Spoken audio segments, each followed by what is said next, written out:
ஸ்ரீ வைகுண்டபதையே நமஹ. வைகுண்டம் நான் என்ன? வைகுண்டம் அப்படிங்கிற தெரிஞ்சுக்கிறதுக்கு முன்னாடி நாம் முக்கியமா ஸ்வர்க்கம் நரகம் ரெண்டுத்தையும் நாம தெரிஞ்சுக்கணும். அதாவது ஸ்வர்க்கம் அப்படிங்கிறதும் நரகம் அப்படிங்கிறதும் ஸ்ரீ பாஞ்சராத்திர ஆகமத்துல பல்வேறு சம்ஹிதைகளையும் பகவத்கீதை இதிகாசம் புராணம் போன்ற பல்வேறு நூல்கள்லையும் நமக்கு இதை பற்றின விஷயங்கள் சொல்லப்பட்டிருக்கு.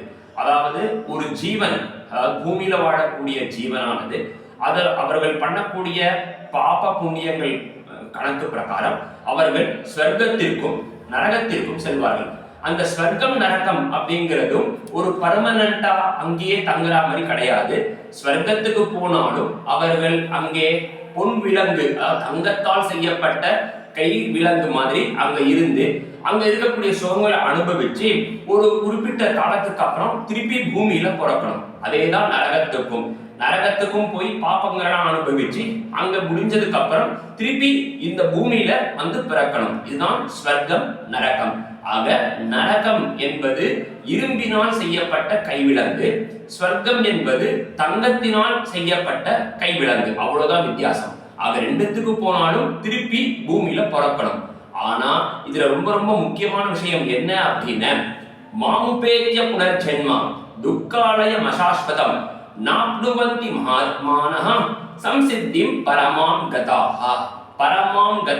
இது பகவத்கீதையில வரக்கூடிய 8வது அத்தியாயத்துல 14வது ஸ்லோகத்துல வரக்கூடிய ஸ்லோகம். இதுல என்ன சொல்ற பெருமாள் அப்படின்னா, பரமாங்கதா உத்தமமான ஸ்தானம் நான் வச்சிருக்கேன், அதற்கு பெயர் தான் வைகுண்டம்.